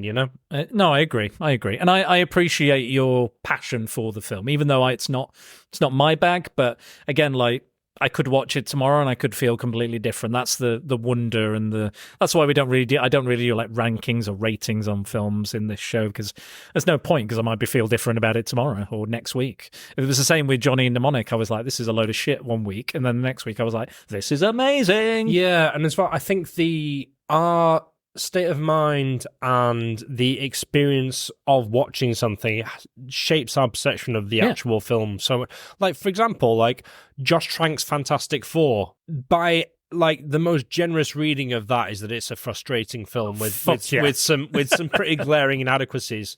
But I remember just having the best time watching that film just because I was having a good day. Yeah, fair enough. And so, like, even now I'm like, there's a lot I like about this film. I had a very good time watching X-Men Apocalypse. I had a very good day, and I happened to have softer feelings, not entirely great feelings, but I'm not probably as harsh as I would have been on another film. Yeah. I saw Terminator Genesis, speaking of which. I don't think it was all that bad. I thought Salvation was worse. I remember quite enjoying it. I don't think I've seen it since I saw it. I think Dark Fate was fine. I'm not. It's. Do you know what? I've seen Terminator Genesis about 5 times, and I cannot tell you what happens after the first half an hour. 5 times, both like the director's cut and the theatrical version. There's a certain point. There's a certain point where I think it's literally as soon as Sam Worthington like enters the film, my brain just goes, right, okay, I'm just going to go and do something else for a bit. Is that Genesis or Salvation? Salvation. Genesis is the one with Khaleesi, Emilia Clarke. Yeah. That's the one. Yeah, that was weird. Speaking of, I had this really weird dream that Here we go. that Emilia Clarke was my best mate. Nice. And I was like going around the kitchen getting, and I think I was high-fiving each other. I must have been thinking of our friend Liz, who whenever she comes around, she drinks her body weight in tea. I remember thinking like, oh, I must have been watching Game of Thrones or Terminator Genesis or something, because I remember like getting a cup of tea ready and thinking, oh, Amelia's coming around, we'll have a good gossip. How weird's that? Like, just talk shop about acting and stuff. I do that sometimes. I'll wake up and I go, oh, wow, it was really great meeting David Bowie the other day. And I went, oh, shit, it's a dream. It's lies. My subconscious lies to myself. Yeah. It's not amazing, but I can see why you love it, and I can see why people would love it and defend it and like it for what it is. I think it's fun, it's disturbing, it's strange, it's odd, but it is, again, brave, bold, and striving to say and do something with the classic. It's trying to give you the most accurate adaptation possible at that time. Yeah. Which, again, does it work entirely? No, but... And pushing back against the sort of like laundry list of tropes that had become accepted as part of that mythology. Exactly, yeah. That had sort of like mutated from the stage versions. Yeah, well, speaking of that, when Civil War came out, my housemate at the time, Matt, he said, I don't like the new Spider-Man. And I went, why? And he was like, too young. You know, in the comics, he's 15. Read a comic. And then he was like, I don't like the eyes move. The eyes move in the comic. Read a comic. Yeah. And again, the pre-established things in the movie brain is the Tobey Maguire version. Yeah, that's interesting, actually. Where he's almost 40, being a high school student, and then again has the fixed eyes. And so it was quite strange to go, yeah, but that's not accurate. You know, it's good and it's interesting and it worked, but it's not, this is actually technically closer to what the original thing was. So yeah, and you kind of have to, like, people have to unlearn those things almost in a way, kind of, they get, you know, kind of attached to it. Like, and it's the same with, like, I get annoyed where people, like, you know, we've talked about things like The Shadow and other stuff in the past, where people will see a film and they go, oh, it was a shit film, so I don't like that character. Yeah. I won't give it a chance. I won't read the comic. I won't do this. The Shadow is not a shit film. No, exactly. And, you know, as we've made the case for we did. Go back and listen to that very, very early episode. I really did enjoy The Shadow. Is it Russell Mulcahy who directed that? It was, of Highlander fame. You should also watch Razorback, which is Jaws, but with a big fuck-off pig. Sold. Done. There you go. By Russell Mulcahy, one of his early ones. There's not enough porcine horror out there. Get a big serving of pork.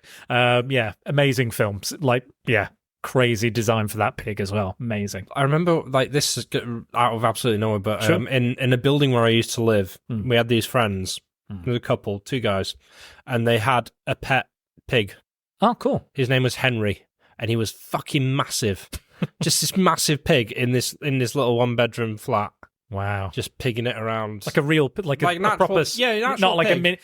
Are the mini pigs real? And the micro pigs real? Or is that a fallacy? They're just small pigs. Right, okay. Like small, as in baby pigs. Right, obviously they're small pigs. Yeah. a micro pig is small? Oh, yeah. But no, like, that's the thing, isn't it? They're like, oh, I thought I was getting a micro pig, and now, it's massive, like 3 feet tall and 8 feet wide. But yeah, no, big pig. Oh. And apparently it used to sleep in bed with them. Like... Fair enough. Like, my dog's a bit of a cock blocker, but a pig, an actual pig, pig. Hey, like, to each their own. To each their own.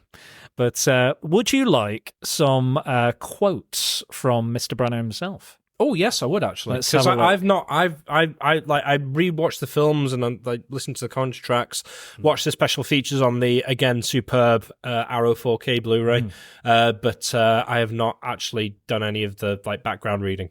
Let's find out. So I'm just going to pick some random quotes. I'm just going to read them. I'm not practiced or rehearsed these. I'm going to read them as is. So this is from an article I found. So Frankenstein has more resonance as an idea than Dracula, which Francis used to focus on a love affair across time and to celebrate all kinds of cinematic techniques.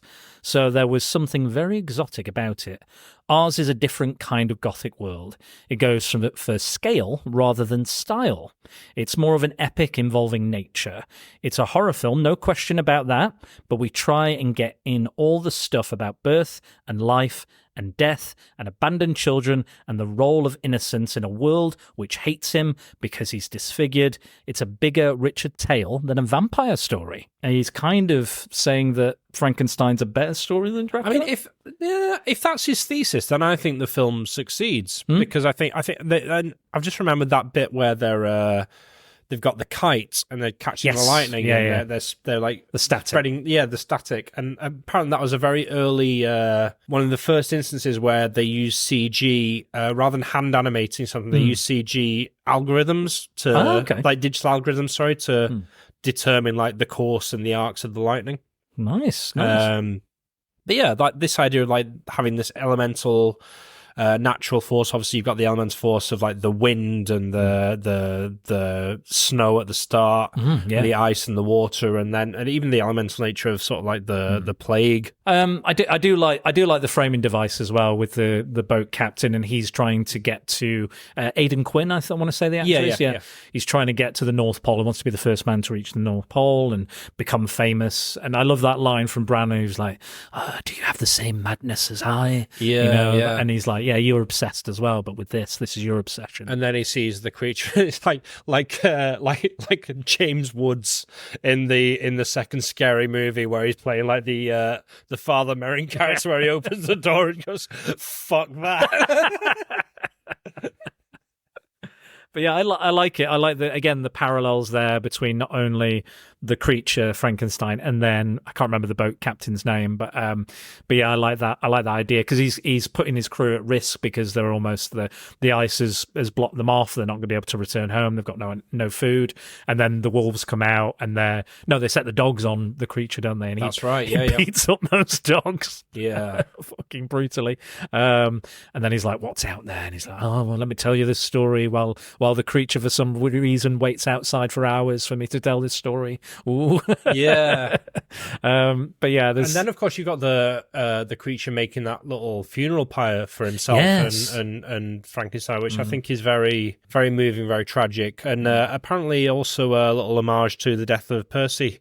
Shelley, of course, who drowned and then was cremated. Yeah, of course. Again, scenes in those films I mentioned. If you want to check those out on YouTube, a lot of them show the death of Shelley.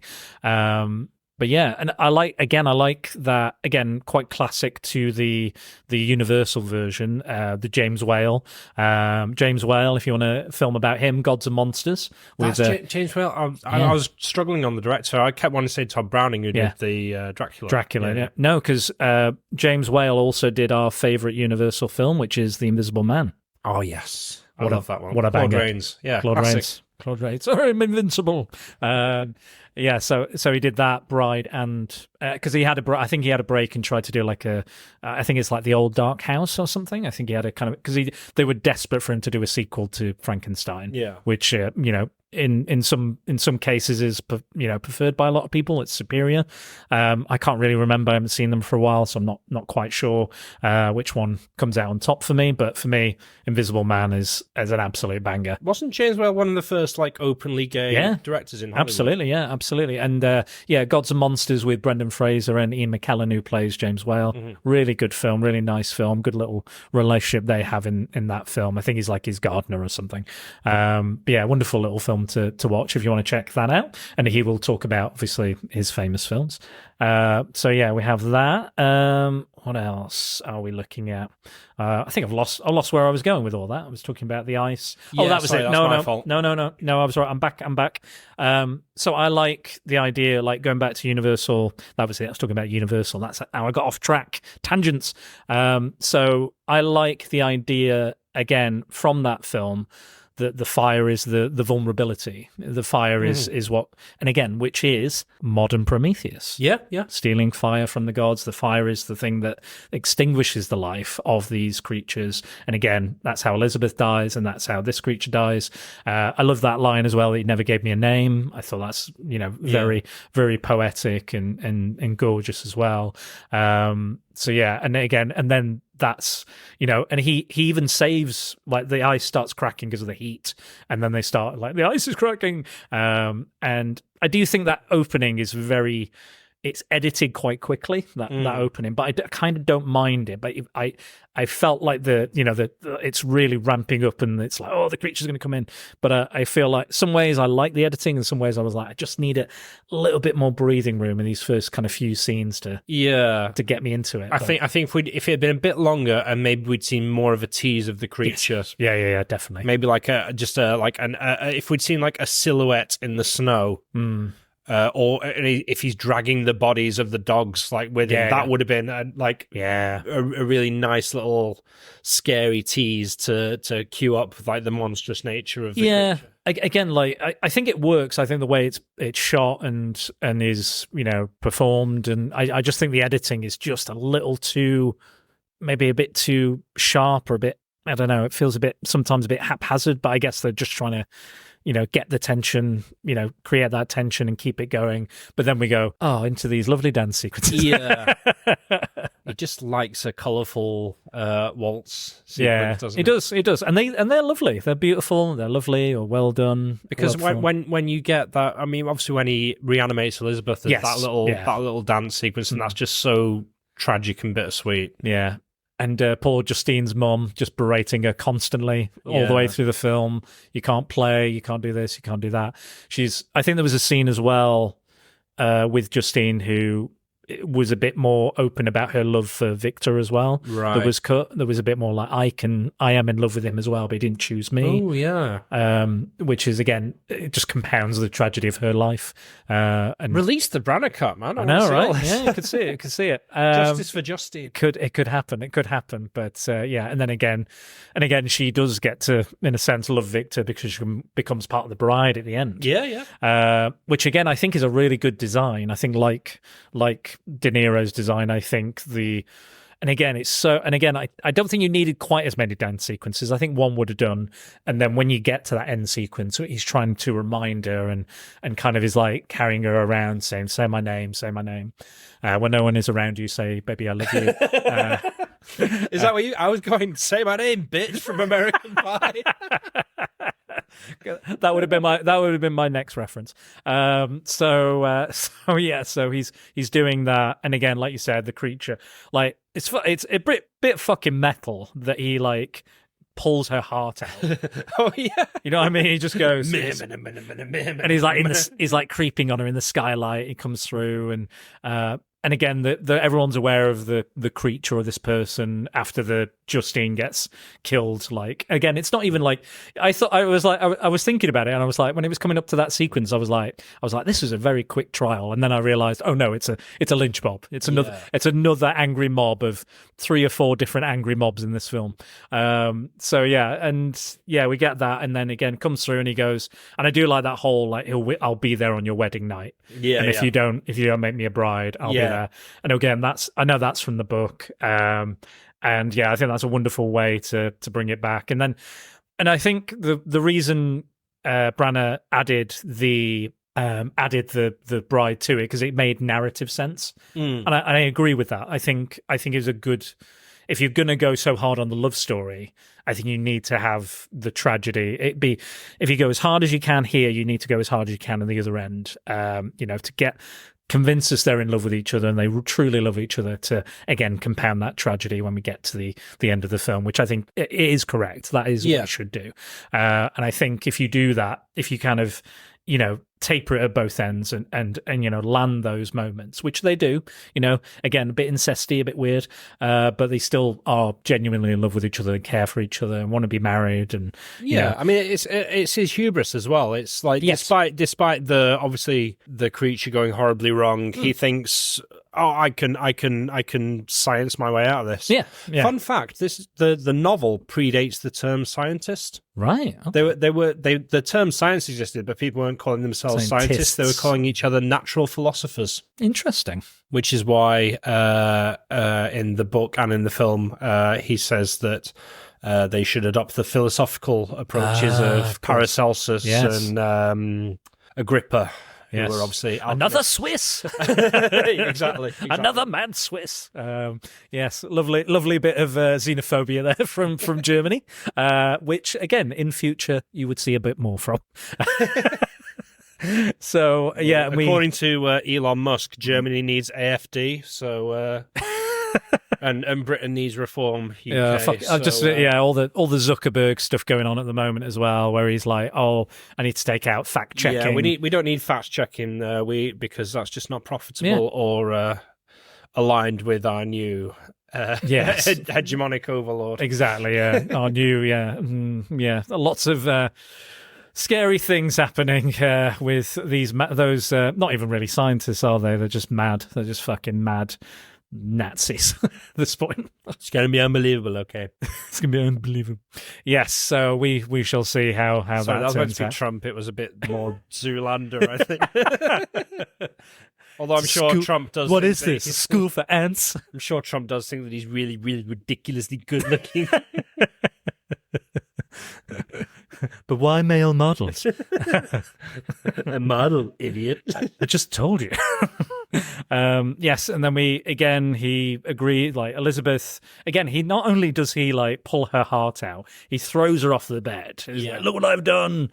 Throws her off the bed and she breaks her face on this kind of candle dish, which kind of scars her face and sets her entire head on fire. Again, she's very flammable in this film. I don't know what it is she's wearing at any time, but it seems to be almost be very, very flammable. And then you get this. Like you said, you get this. It'd be interesting if they're doing the tug of war and like both her arms came off. Oh. That's my sixth. That's sense a little bit Treehouse of Horror. That's my sixth. That's definitely Hammer Horror. That's the Hammer Horror version of it. So yeah, I'd love that. But yeah, the fact that she kind of sees herself, finally recognizes herself, and again, you can see her kind of remembering. Yeah, there's that mute performance that she gives. Wonderful! Sort of like the grunts and the. It does. She does look like kind of like a broken porcelain doll, which I think is a really wonderful, beautiful effect. And she plays it. I think she plays it wonderfully. That moment. And again, you can kind of sign half remembering everything and the dancing, and she's like, and trying to get Victor out, and then she sees herself, she sees, this woman, this possession that they both want, seemingly, and they're like, no, she's mine, and fighting over her, only for her to be like, I don't want to be like this. Yeah, takes the oil lamp and then just goes up in flames. Which, I'm only a few months away from doing myself. Given the current state of the world. Oh dear, rightio. Shall I leave us with another quote before we go on to some listener comments? Please do. We did a lot of work on the Shelleys themselves, their crazed, incestuous, rather brilliant, extraordinary lives. The sort of incredible passion which existed between those people we try to give to the relationship between Victor and Elizabeth, who in the book is rendered as sort of an idealized object of her time. Mm. It's a challenging thing in that Elizabeth is no longer downstairs going, "What's in that funny old lab, honey?" We also had to see what Victor is risking. Yeah. So I think that's a fair comment from Branagh. Again, like I understand, I can see where he's coming from. I get. Yeah, I think Elizabeth does cause much more friction in the film than she does in the book. Like she does challenge Victor a lot more. Mm. And again, I just think Helena Bonham Carter's performance is superb. The characterization's really good. I think it's a very. I mean, it's operatic. It's not. It's not sort of. It's not realistic or not. It's not John Osborne kitchen sink territory. It's not Mike Lee. But it's. I think it's. I believe it. I'm there for it. And I think Helena Bonham Carter said her role in the film was to try and expand it past the regular horror crowd to kind of have a more kind of general audience. Because again, like we said, it's not really a horror film, even though it does have horrific elements and violence and what have you, and dark dark themes. But yeah, I kind of agree with that. I think her her past filmography, looking at that and the type of film she was making, like you said, all the corset stuff. Yeah, a lot of the merchandise, like 'cause this was around. You had like Legends of the Fall and whatnot. And Room with a View, is she in that? Yeah, Room with a View. So like, I think it very much plays to that sort of crowd as well. Yeah. Howard's End, is that one she's in? Or am I making that one? I can't remember. I'm making that one. I know it's a thing that exists. It sounds like one of those melodramatic kind of period costume dramas. So yeah, it probably fits in that category. It was 1994. If there weren't ninjas in it, I wasn't really interested at the time. I would agree with you there. Was there anything else you'd like to say in defense of this film before we hear what everyone else has to think? I think I've said it all really, but if nothing else, it gave us shirtless Kenneth Branagh wrestling in amniotic fluid with a naked Robert De Niro, and for that reason alone, I think it deserves to exist. Absolutely. Don't get KY jelly up his ass, whatever you do. Whatever you do. That's the only record I can find of that is in one of the articles I read, and I was like, I've got to remember that one. That's for the podcast. That's what people are tuning in for. If I ever meet Robert De Niro, I'm going to ask if that's something he actually said, or if that's just like a legend that somehow like made its way into. I tell you what, I just saw a trailer. We were just talking about the new Daredevil trailer. Neither of us have watched. But I did see a trailer on the way home, which is a new Robert De Niro film, and he's clearly entered his Jean-Claude Van Damme phase, because he's doing a film where he plays against himself. I thought you were going to say he's doing a film incredibly high on cocaine. Doing the splits, that's what he's doing. Yeah. Oh dear. Right, so we've come to the end. So I think you've done a really good job of defending that film. Oh, thank you. Again, despite being ill. Despite being ill, despite me, not being the biggest fan of it, I appreciate your feelings towards it, and I appreciate on a creative level. But again, I'm not entirely sure whether I love it, but maybe tomorrow. Apologies to your listeners, by the way, if they expected a higher standard of discourse from me. You are... I hasten to add, I don't condone extramarital affairs. I feel like I came. You're all about that, man. I think I came across a bit too ambivalent about it. I just people fuck. I don't think this. Well, I mean, yeah. What was I going to do? Not have sex with Helena Bonham Carter? What sort of a world would that be? No, I don't condone hearts. It's fine. Being broken. Like, I don't often. The older I get, the more I realize that relationships are complicated and messy and not straightforward. Apportioning blame, for the sake of feeling, righteous and vindicated. It's just there's just not an awful lot of value in it. Yeah, I come. We both come from the acting world, which is fairly bitchy and gossipy, and there's a lot of stuff of that going on. But again, I don't tend to look at that stuff. But it was something that kind of came up that I wasn't aware of with the film, so I thought we'd talk about it at least a little bit, and it does come up in the comments, which I'm going to get into. Okay. So yes, again, wonderful discourse. You've nailed it, even though you're ill. I know it's not been your best day either. On top of that, but you've come here into my flat, and I've cleaned it, so it's nice for once in my life. And you're here. I love you, and I'm glad you're here. I'm glad you did it. I know. We had to delay it a couple of times, but you made it, and this is going to go out on time, which I do appreciate. Oh, thank you. And again, always happy to be on Prattle World. Absolutely. And again, if you needed to delay it, I was happy to do that. I'd do something else. I'd figure something out. Again, this schedule is in my brain. Nobody else is on schedule. No one's banging on my door saying, "Where's that podcast, Dan?" Fuck's sake, I voted for this, which they did. The patrons voted for this over Andy, who is still not won his Patreon poll. Is he still angry? He is still angry about it. Again, it's not even a thing he picked. I suggested the topic, and I said, "Are you all right with either of these?" It was David Cronenberg's M Butterfly or this, and then that one, and then we delayed it to do. I think we did the top five worst CEOs, fictional CEOs. Oh right, yeah, good episode. Which again, great episode. But what I think the next poll, he might just win it. I think he might just have, because the next film is not even one of my favourites that is going in the poll. So we'll find out. But yes, let's get on to the listener comments. So Speaking of mad people, my boss, Derek Esoteric, has sent an email, very, very official, very businesslike.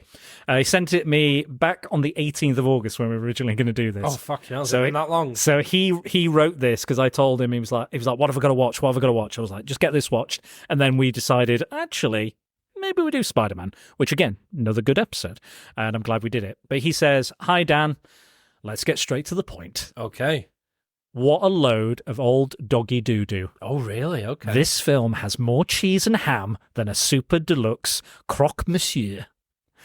It is, shall we say, a crock of shit, monsieur. Kenneth Branagh's performance put me in mind of the principal boy in an Amdram pantomime, or possibly the thespianly challenged head boy of a minor public school taking the lead in the annual school play. Anyway, where did Kenneth get all the amniotic fluid from to fill a brass tank thing he would have needed every woman of childbearing age in Geneva to have had their waters break more or less at the same time, unless he'd been collecting it for years? And again, remember this, the 2 occasions where he has amniotic fluid in abundance. Some people just have amniotic fluid. It's lying around, you know. I've got extras. I've got tons of it. The scene where he and the monster are wrestling in the stuff was like a Chuckle Brothers sketch. Within about 30 seconds of the monster coming to life, Frankenstein decides he's created an abomination. No shit, Sherlock. Given that he did all the stitching in surgery, how on earth did this come as a surprise? Why the need for all the body parts anyway? Surely, for Helena Bonham Carter, he could have performed a straightforward heart transplant. I mean, yeah, but this is not very visually interesting, is it? No. There's something about the head. There was the head, wasn't it? The head, but no, she cut off that. Yeah, they cut the head off to put it on Justine's body, don't they? Because the heart's gone. That's right. So Justine's body has a heart, has pretty much all of the stuff, but the head's gone, the neck's gone. So yeah, that would be why, I guess. But yeah, a fair question. I think that's a fair question. If the turnips were so difficult to get out of the frozen ground, wouldn't they simply have broken off at the stalk when the monster pulled them? I would imagine he dug into the cold, hard earth with his... I think he punched it. Monster fingers. I think he did a Hulk punch, or he did a ground slam. He did a Chris Redfield boulder punch on the Resident Evil tangent. The film purports to be a faithful rendition of the novel. This is clearly nonsense. Where were the bolts in the monster's neck, and why didn't he have a flat top head? Give me Frankenhooker any day. I mean, that's a perfectly cromulent opinion. I will tell you why he doesn't have the bolts and the flat top head. Is Universal have copyrighted that version of the creature. So they couldn't do that version even if they wanted to. So even if they wanted the bolts and the flat head, it's not available. I think he's being facetious for comic effect. I know. I think he knows. They're not elements from the book. But there are people out there, Dan, who don't know that. But I know he's being facetious. So Rhea Carrigan, again, guest and long-term fan of the show. I asked her about this, and I said, what do you think of Mary Shelley's Frankenstein? And she went, it's too fucking long. Okay, that's interesting. I think it's not long enough. Okay, here we go. Am I weird? Here we go, Dan. There are, don't worry, we'll get to some positive ones later on, but we'll get through these first. Bobby De Niro is woefully miscast. I have a lot of respect for the casting directors, and I understand that they were trying something with casting him, but wowzers, the experiment went wrong. It's overambitious and tries to do something with the source material to make it more Hollywood, but it doesn't work, which is crazy because if anyone can Shakespeare up Frankenstein, which it doesn't need, Mary Shelley is a genius, it would be Branagh. Okay. I mean, something being incredibly ambitious and then failing and being horrifying is, I'd argue, a good thing. Thetical. Yeah, fair enough. But yeah, I mean, I don't agree with the Robert De Niro. Like, on paper, I think it looks wrong. Yeah, I think on paper it seems weird. It was a stunt casting, but yeah, I think he does a phenomenal job of acting through the prosthetic. I think there's a lot about this film where you're either here for it or you're not. Sure. And I because I'm here for it, I can hand wave away a lot. Sure. You know? Yeah. Absolutely. But yeah, I listen to your podcast. I like Rhea's opinions. So yeah, so do I. And they're much better informed and articulated than mine most of the time. Agreed. Keep going. Check out Themon, the podcast, and all the people who work on that. They're wonderful. So yes, Dave Horrocks says, not a patch on young Frankenstein. You just remind me of the episode of The Simpsons where Homer is a chauffeur and he's chauffeuring Mel Brooks, and he says, that movie Young Frankenstein scared the hell out of me. Well, I looking at the article, I sent him a screen grab of it, and he said, like, what films did you watch? And he went, I watched all the different interpretations, and Young Frankenstein as well, and that was the best, and it gets funnier each time you watch it. And speaking of Robert Eggers and Nosferatu, he watched Dracula Dead and Loving It, Mel Brooks's, because he was like, well, I want to stay away from the comedic stuff and the stuff that's funny about the story and the stuff that's been parodied. That's why I watched that version as well, which is great, he said, in its own right, which it is. So Blake Biles, another guest, he says, I never knew this film existed. So you brought it to his attention. Again, I was very aware of it, seen it, very aware of the advertising, but all of this might be new information for him. Okay, well, that's good. Angry Andy. Hit me. He doesn't say anything, but he sent a GIF, and it's Larry David going, "Yeah." Oh, okay. So again, that's he's. I thought he doesn't say anything. He just recorded himself taking a dump. That I wouldn't put that past Andy. But that's quite a medium reaction from Andy. It's usually on two ends of the spectrum. Surprisingly temperate Andy. That's his new name. So Max Byrne, again, another guest, he says, worth a watch for Branagh's OTT performance. Yeah. Yeah. And the mad camera work that accompanies it. Yeah, he's playing to the rafters, not the camera. Yeah, absolutely. No! So John Hammond, he says, I'm so on this. Read the book in school. Yes, it's a long time ago now. And don't remember this movie being as faithful as some people think it was. Branagh, as Max said, is over the top, but great, and Robert De Niro is good as the monster. That being said, I find it dull at times. Despite these performances, I'd rather go back and watch the 1931 movie, if I'm honest. Okay, fair enough. Okay, Sarah Coyne, here we go. Since cursed from birth to be a Kenneth Branagh apologist, I can't help but have a soft spot for this film. But like a lot of films I have a soft spot for, it is not necessarily good, but wonderfully camp. While De Niro isn't over the top with his De Niro-isms, as some say, it's still a bizarre casting choice, yet somehow I'm also not mad at it. Especially as everyone in the true Branagh fashion is hamming it up. Somewhat loyal to the book, on the whole, it is not a film that is as good as the sum of its parts, but I will always commend Branagh and any director for taking big swings, and it is best enjoyed with an open mind and a large glass of wine.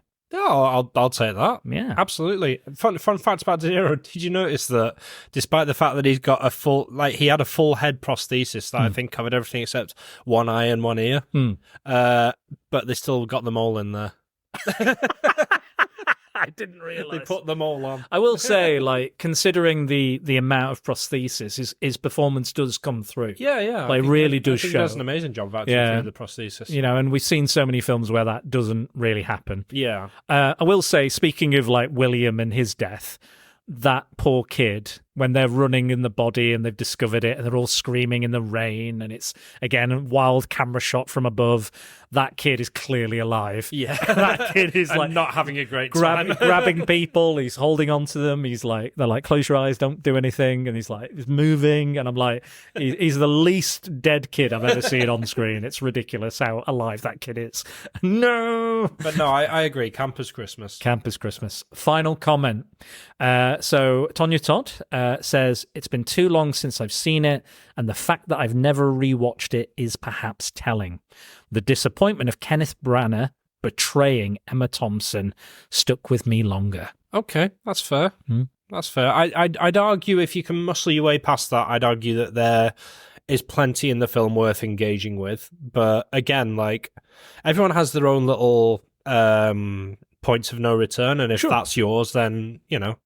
Absolutely. You're probably not going to engage with the film in the same way that I am. Fair enough. You know, there's versions of it that I like that I think some people wouldn't like. Have you ever seen Frankenstein Unbound? I've not seen an awful lot of Frankenstein. You know? No. I've seen the James Whale version. I've seen those. I've seen Bride of Frankenstein. I've seen the first Hammer one. I've seen a couple of. Actually, I think I've seen another one, another Hammer one. And yeah, Unbound. I've seen Victor Frankenstein. I've seen The Bride. I was telling you about as well. Some kind of odd and off-kilter ones. But yeah, Frankenstein Unbound is interesting because it's a novel. It's a Roger Corman film. It's got John Hurt in it as a time traveller. Okay. It's got Raul Julia as Victor Frankenstein, and it has the little John from Prince of Thieves as the creature. Okay. And Bridget Fonda is in there as Mary Shelley. I mean, that's got camp written all over it, hasn't Absolutely, absolutely. So, yeah, basically, he's from the future. He's doing an experiment, John Hurt, and he gets thrown back. And Frankenstein is a real person. Mary Shelley is a real person. And he takes a lot of agency away from Mary Shelley because he goes, here's the book. He gives her the entire book and says, you're going to write this. And he's like, oh, okay. I guess I'll write this book that you've given me. It's kind of like, you know, all those, those Back to the Futurisms, which were like, oh, yeah, looking back on that, maybe not so good. Maybe white man creating rock and roll and stuff. maybe not a good thing. But yes, that has been the first podcast of 2025. Thank you, guys. We're back. We're going strong. I've already put out the first Patreon pick. There's been a dozen polls already, so we've already decided the next half of the year, basically, at this point, for podcasts. So you know what's coming, so you know what to prepare for, you know what to watch. But thank you, Dan. Again, I know it's not been your best day health-wise and other shit going on wise, which I won't get into, but I really appreciate you coming and sitting with me and talking about this. Suffice to say, there's been a lot of it, so thank you. And I hope you feel better for it, having talked about this. I do, yeah, definitely. I'm glad. You'll be on again, I'm sure, very, very soon, talking about something else when we decide. Yeah, I love talking about things that are underrated. Absolutely, that's what we're all about here. Dan, are you still off the social medias mostly? Are you staying off I'm them? Entirely off the social medias. Entirely off them. Can people find things or things you've done previously online, or some of your work, maybe your writing? All my work, by nature of my job, all my work is done under other names because I'm a white label writer. Much like Mary Shelley, then. Well, yeah, there you go. Full circle. Absolutely. Well, I will link quite a few of your episodes then instead in the show notes. So marvelous. Yeah. Your previous episode, Spider-Man, The Shadow, we mentioned, and any others that I'm blanking on right now, will include as well. We've done a few Batman things. Yeah, I wrote quite a lot for CBR, but I think that's now all been archived because it was, I think, in 2018. Okay, cool. And I've just had other shit to do since then. I mean, if you ever find something and you want me to promote it, I will. Again, Notified Podcast doesn't really exist anymore. I don't think you have any of the recordings left. No, do you know what? I wish I'd saved them as well, because every now and then I think, I could just go back and listen to that. Yeah. Or I wonder what we said about this. Yeah, probably wildly different from what we're saying now, but yeah, it's fine. We can always redo them. We can do the Aliens 3 assembly cut again, and we'll be even wiser than we were back then. I wonder is there any crossover between your podcast and Nerdify listeners? Yeah, a little bit. Okay. I think I am Jack's Musings. I think he used to. I believe he used to listen, and there's a few other podcasts. I think most of them are kind of not really doing stuff anymore, or a bit more relaxed, or they've gone off and done other things, or not active anymore. But yeah, there's I think 20th Century Geek as well. I think there was some crossover there as well, because I basically stole when I started up my podcast. I stole kind of the audience and said, "Hey guys," I was like, "Hey guys, I'm doing a thing. Do you guys want to? Can I follow you? Can you follow me? Blah blah blah. Do you want to listen?" And that's how Jack started listening, and he's now my biggest fan. I mean, along with you and various other people, listen from the very beginning. So yeah, I very much appreciate it. But yeah, there is a little bit of crossover, not loads, but there's some connective tissue. So there's memory. I'm glad to have been the electric eel swimming in amniotic fluid, providing the spark of life for your podcast. It truly did, and it's been it's a very, very much mixed bag of films we've covered, definitely, and comics and what have you. But yeah, I always enjoy it. And again, it's a new year, and I don't care how this year is going to go any other way, but the podcast is going to keep going from strength to strength. We'll see if we end up in some kind of apocalypse. Only time will tell. But you know the people that are in charge, and you know the people that are pushing for these things politically and morally and all the horrible things that are going on. If you're listening to this, you are the resistance.